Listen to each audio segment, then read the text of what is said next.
너희가 살아나리라 라는 말씀을 두 번씩이나 오늘 본문에 반복하고 있습니다. 그래서 우리 한번 따라해 봅시다. 살아나리라. 우리가 살아나리라. 내가 살아나리라. 교회가 살리라. 올 한 해는 꼭 이런 일이 우리 가운데 있기를 간절히 축원합니다.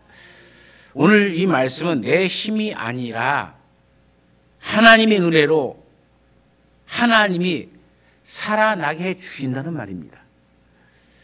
우리가 하나님의 은혜로 살아나려면 어떻게 해야 되겠습니까? 그게 세 가지로 나눠 말씀드리면, 새해에 우리가 살아나려면 이 살려주시는 하나님의 은혜를 받기 위해 기도해야 합니다. 에스겔은 어떤 환상을 보고 있습니까?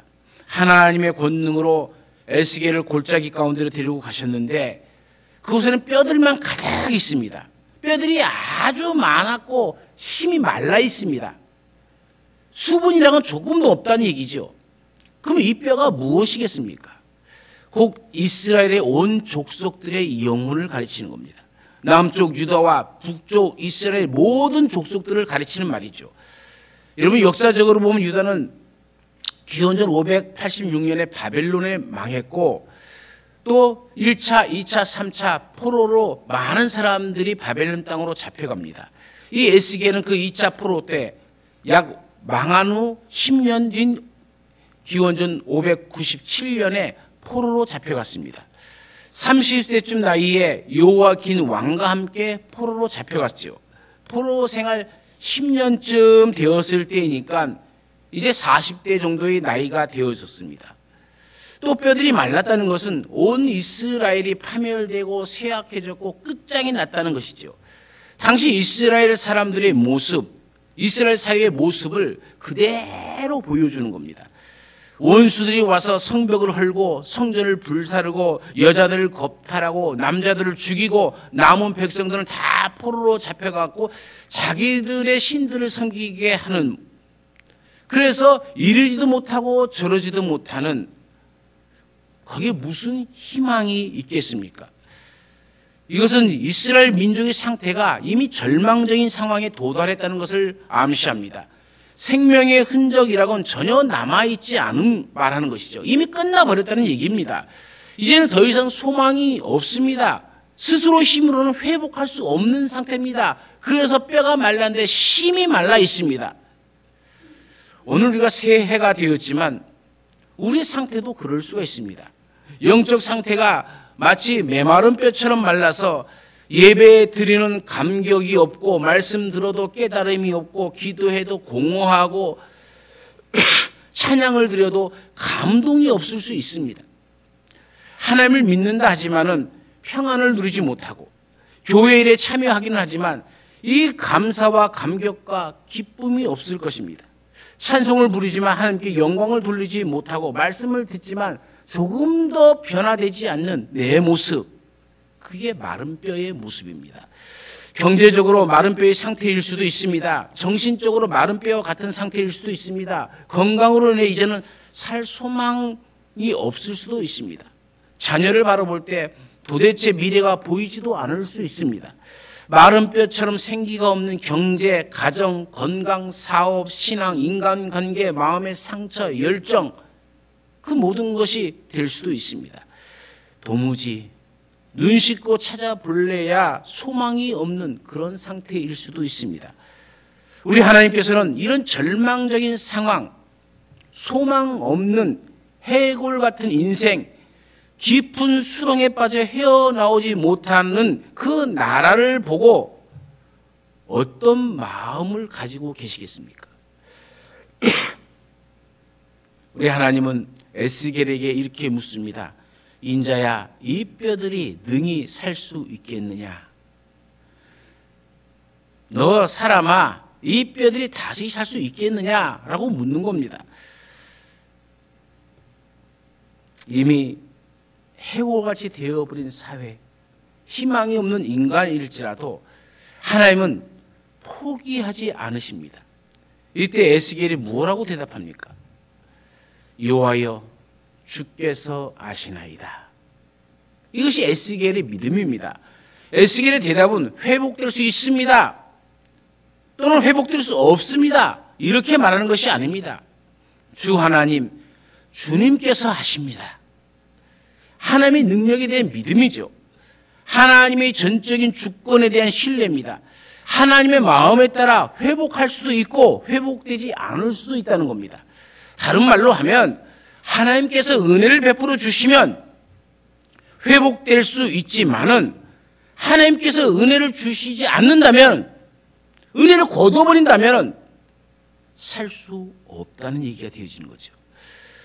너무 자신을 보면서 또는 가정을 보면서 교회를 보면서 교계를 보면서 세상을 보면서 우리가 부정적이고 비판적으로 생각하지 말아야 됩니다. 어떤 상황이라도 하나님의 은혜가 임하면 살아날 수 있다고 믿으시길 바랍니다. 마른 뼈만 보지 말고 살리시는 하나님을 바라보시기를 간절히 축원합니다.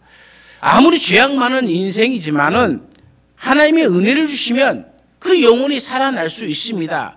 에베소 2장 8절에 뭐라고 얘기합니까? 너희가 그 은혜로 인하여 믿음으로 말미암아 구원을 받았으니 이것은 너희에게서 난 것이 아니요 하나님의 선물이라, 이렇게 말씀하고 있지 않습니까? 어떤 절망적인 상황도 하나님께서 은혜 베풀어 주시면, 하나님께서 우리에게 선물로 주시면 소망 가운데 우리가 회복되어지고 살아날 줄로 믿습니다. 그래서 하나님은 데살로니가후서 2장 16절부터 17절에 이렇게 말씀합니다. 우리 주 예수 그리스도와 우리를 사랑하시고 영원한 위로와 좋은 소망을 은혜로 주신 하나님 우리 아버지께서 너희 마음을 위로하시고 모든 선한 일과 말에 굳건하게 하시기를 원하노라. 우리는 할 수 없으나 하나님은 하실 수 있다는 얘기입니다. 하나님은 어떤 인간일지라도 은혜를 베풀어 주시면 그 영혼을 다시 살릴 수 있습니다. 하나님이 은혜를 베풀어 타락한 아담을 찾아가서 가죽옷을 입혀 주셨습니다. 살인죄를 지고 도망간 모세에게 찾아가서 은혜를 베풀어서 민족의 지도자로 세워주셨습니다. 아브라함, 야곱, 사울, 다윗이 실패하고 마른 뼈같이 되었지만 그들을 찾아가 은혜를 베풀어 주셨을 때에 그들은 다시 살아났습니다. 믿음의 위대한 용사들이 되었습니다. 사도 바울처럼 나의 나된 것은 하나님의 은혜라고 하고, 은혜를 받으면 어떤 경우에도 우리는 자족할 수가 있고 능력 주시는 자 안에서 모든 것을 할 수 있느니라는 삶이 우리의 삶이 되어질 줄로 믿습니다. 12절 가운데 보면은 절망 가운데 있는 백성이지만 하나님은 내 백성이라고 칭합니다. 하나님이 그 무덤을 여시겠다고 말씀합니다. 지금 내게 있는 무덤이 무엇입니까? 하나님이 거기서 나올 수 있도록 나오게 하시겠다고 말씀합니다. 하나님이 그들의 고향으로 돌아갈 수 있도록 회복시켜 주신다고 말씀합니다. 그리고 하나님께서 그들의 여호와인 줄 알게 만들어 주시겠다고 말씀합니다. 그럼 구체적으로 어떻게 살려주시겠다는 겁니까? 우리가 36장이 34절부터 36절을 보면은 에덴 동산같이 만들어 주시겠다고 합니다. 바벨론 포로에서 해방되어서 에덴 동산같이 아름다운 민족, 아름다운 곳에 거하는 그런 민족으로 삼아 주시겠다고 약속하시는 겁니다. 그러면서 그 하나님이 살려주시는 은혜를 받기 위하여 우리는 어떻게 하라고 합니까? 36장 37절에 보면은 주 여호와께서 이같이 말씀하시느니라 하면서 그래도 이스라엘 족속이 이같이 자기들에게 이루어 주기를 내게 구하여야 할지라 내가 그들의 수요를 양떼같이 많아지게 하겠다라고 합니다. 하나님의 계획이 있습니다. 하나님이 이스라엘 백성을 회복시켜 주십니다. 살려주십니다. 그런데 거기에 조건이 하나가 있다는 거예요. 내 계획이 그렇게 한다 할지라도 너희는 내게 구하여야 할지니라. 이렇게 말씀합니다. 은혜를 받기 위해서 기도하라는 겁니다. 회복되기 위해서 기도하라는 겁니다. 아유, 하나님이 다 알아서 하시겠지 하면서 나자빠 있는 것이 아니라 그 하나님이 원된 약속을 붙잡고 하나님이 그렇게 주심을 믿고 그것이 오늘 우리 가운데 이루어지지 않았다면 그것이 이루어지기 위해서 오늘 우리는 기도해야 된다는 얘기입니다. 우리 모두 다 열심히 기도하십시다.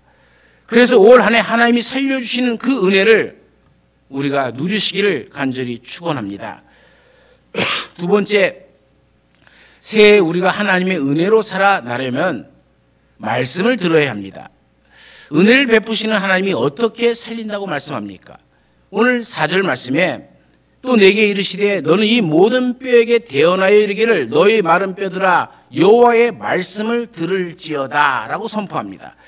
너희 마른 뼈들아 여호와의 말씀을 들을지어다. 말씀을 들을 때에 살아난다는 것이죠. 이 말씀을 듣고 에스겔은 어떻게 합니까? 7절에 에스겔이 하나님의 말씀을 대언합니다. 주님께서 이르신 대로 그 뼈들을 향해서 말씀을 선포합니다. 여호와의 말씀을 들을지어다 너희가 살아나리라. 내가 여호와인 줄 알게 하리라. 그때 무슨 일이 일어납니까? 소리가 나기 시작합니다. 뼈들이 다 말라있으니까 서로 부딪히면 삐덕삐덕 소리가 납니다. 뼈들이 움직입니다. 서로 뼈들이 연결되기 시작합니다. 놀라운 기적이 일어나는 겁니다. 믿기 어려운 사건이 일어나는 겁니다. 뼈에 힘줄이 생깁니다. 살이 오르고 가죽이 덮입니다. 세상의 말들은 사람을 살리지 못하지만 하나님의 말씀은 우리를 살립니다.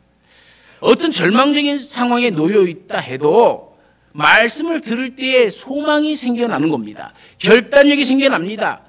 위로를 받습니다. 인생이 살아납니다. 가정이 살아나고 사회가 살아납니다. 느느웨도 하나님의 말씀을 들으니까는 그 성읍이 살아나지 않았습니까? 마른 뼈 같은 이 유대 민족이 에스라가 하나님의 말씀을 전할 때에 아멘 아멘 하고 화답하면서 살아나는 역사가 성경에 그대로 기록되어 있습니다. 개인이 믿음을 가지고 살아가는 것도 마찬가지입니다. 말씀을 들어야 구원받는 믿음이 생깁니다. 이 말씀은 궁극적으로 누구에게 하는 말씀입니까? 24절에 보면 내 종 다윗 한 목자를 통하여 회복할 하나님의 나라에 대해 말씀하고 있죠.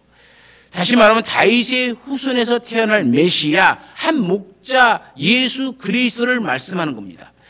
예수님께서 직접 말씀하셨죠. 내가 너희와 함께 있을 때에 너에게 말한 바 곧 모세의 율법과 선지자의 글과 시편에 나를 가리켜 기록된 모든 것이 이루어져야 하리라. 그래서 아브라함도 예수님의 때를 보고 즐거워하고 기뻐했다고 요한복음 8장 56절에 기록하고 있죠.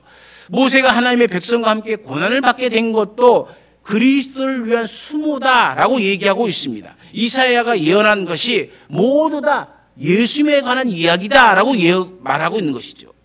구약의 수많은 선지자들이 그 예언이 다 누구에 관한 예언입니까? 바로 예수님에 관한 예언이라는 얘기입니다. 히브리 기자는 율법은 장차 올 좋은 일의 그림자일 뿐이다라고 말씀하였죠.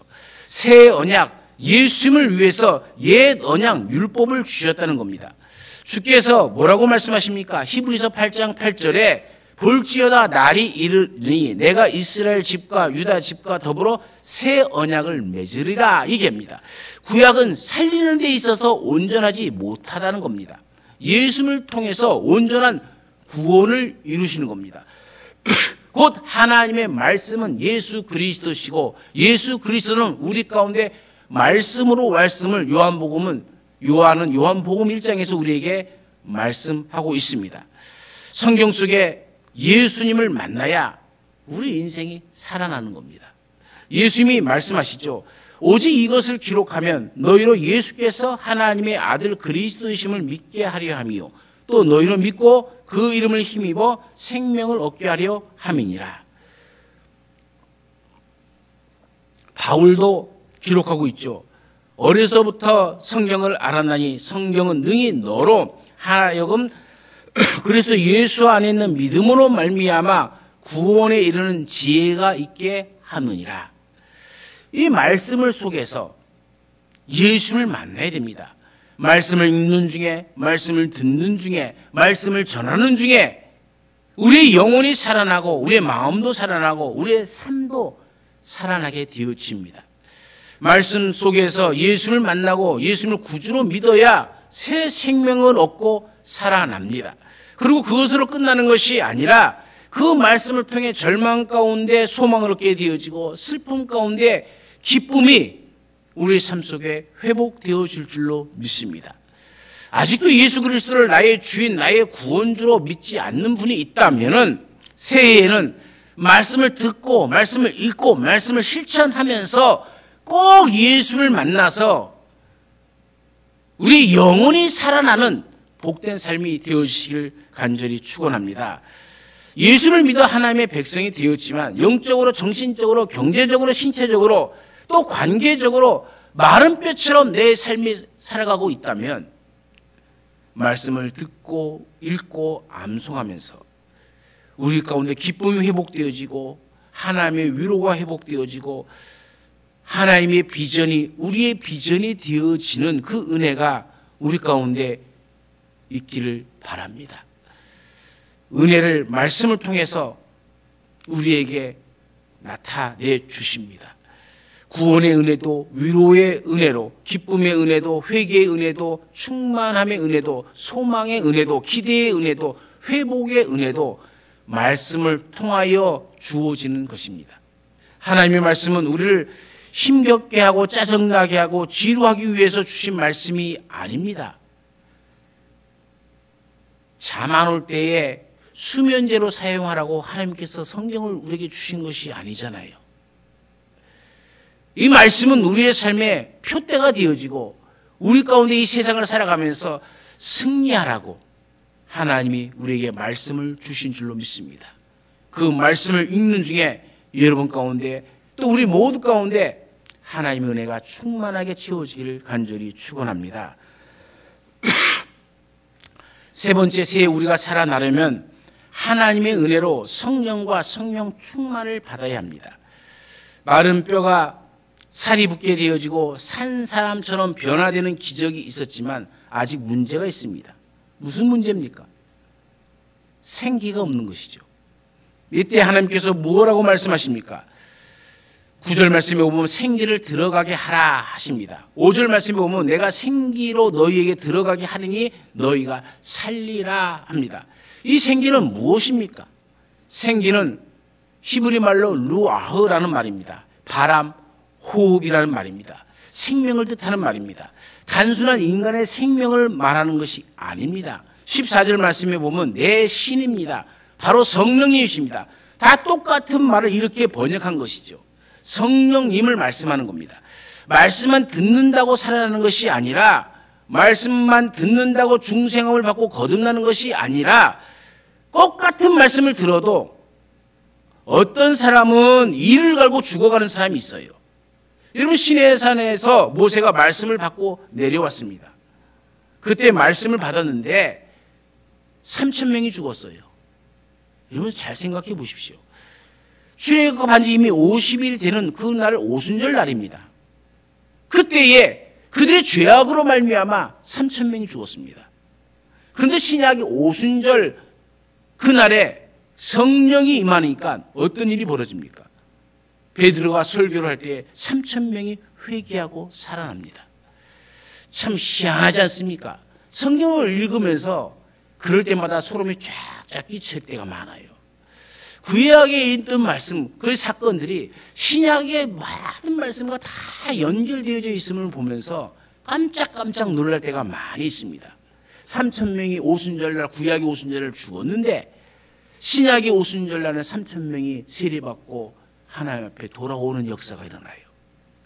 인간이 살아나는 데는 말씀이 전부가 아닙니다.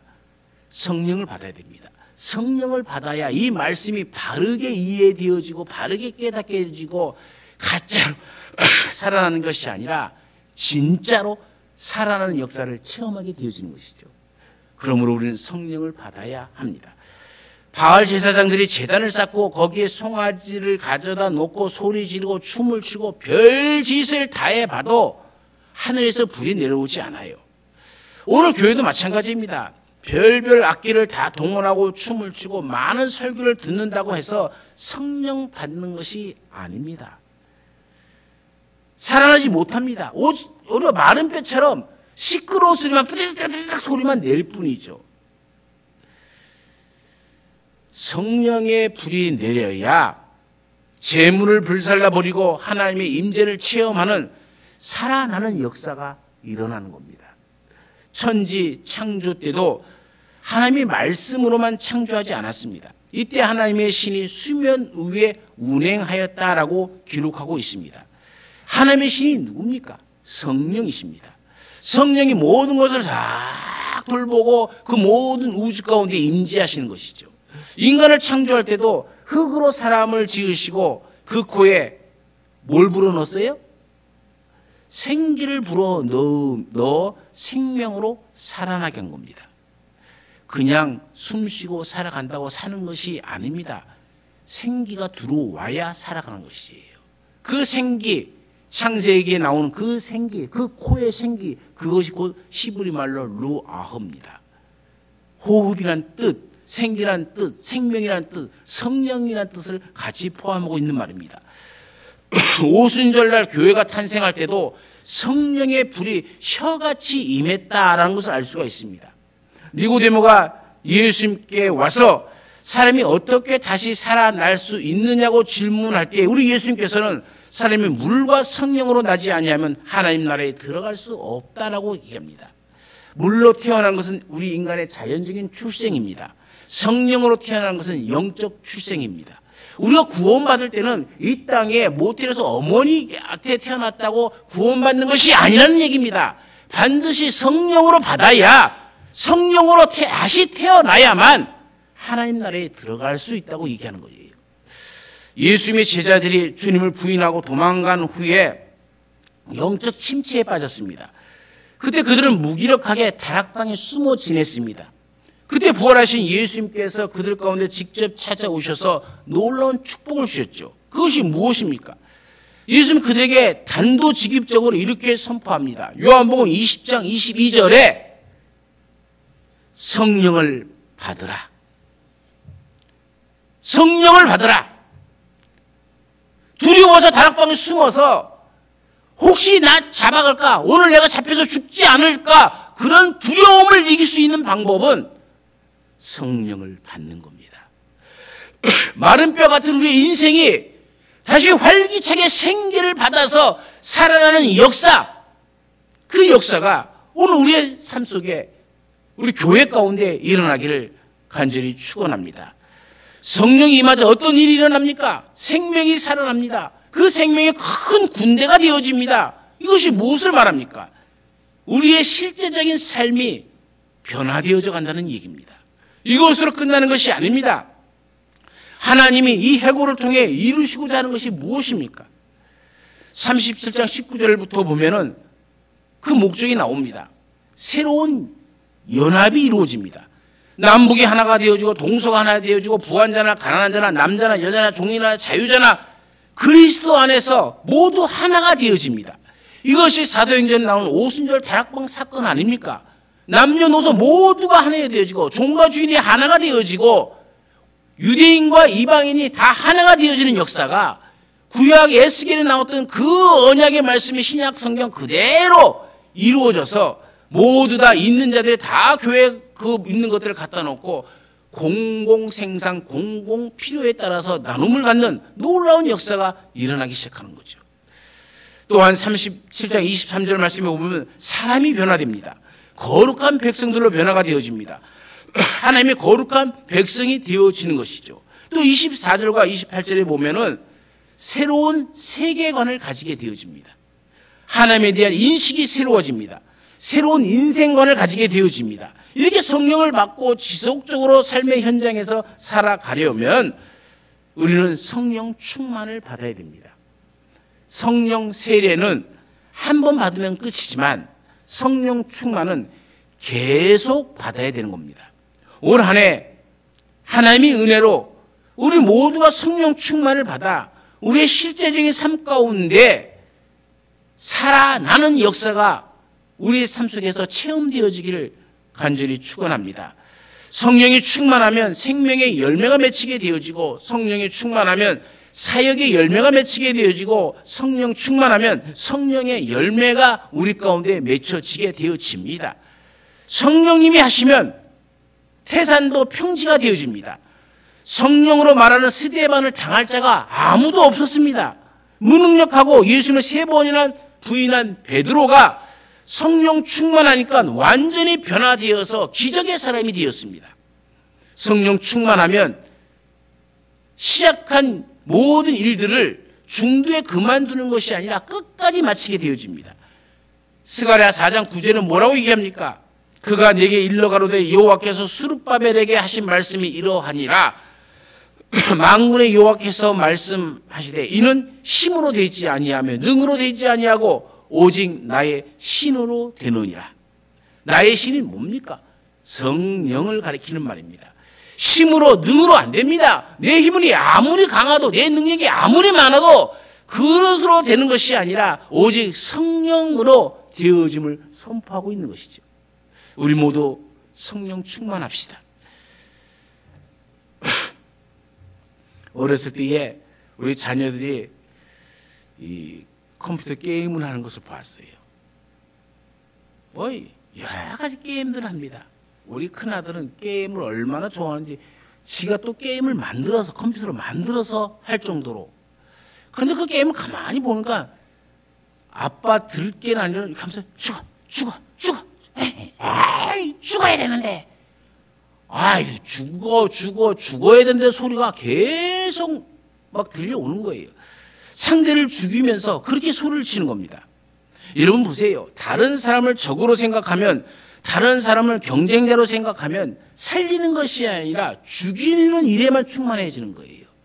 저를 죽여야 내가 사니까, 저를 죽여야 내가 일었으니까, 컴퓨터 게임에서 그것들을 죽여야 내 점수가 많이 올라가니까 내 이익을 위해서라면 그 모든 걸 다 죽여야 되는 것이죠. 왜? 다 적으로 삼았기 때문에 그런 겁니다. 오늘 우리 삶 속에서도 우리는 성령 충만해야 되는데 성령 충만하지는 않고 주식 충만, 골프 충만, 바둑 충만, 텔레비전 충만, 연속국 충만, 술 충만, 담배 충만, 자기의 이력을 쌓는 경륜 충만, 그것으로만 충만하려고 해요. 우리는 그런 충만보다도 성령 충만하시기를 간절히 축원합니다.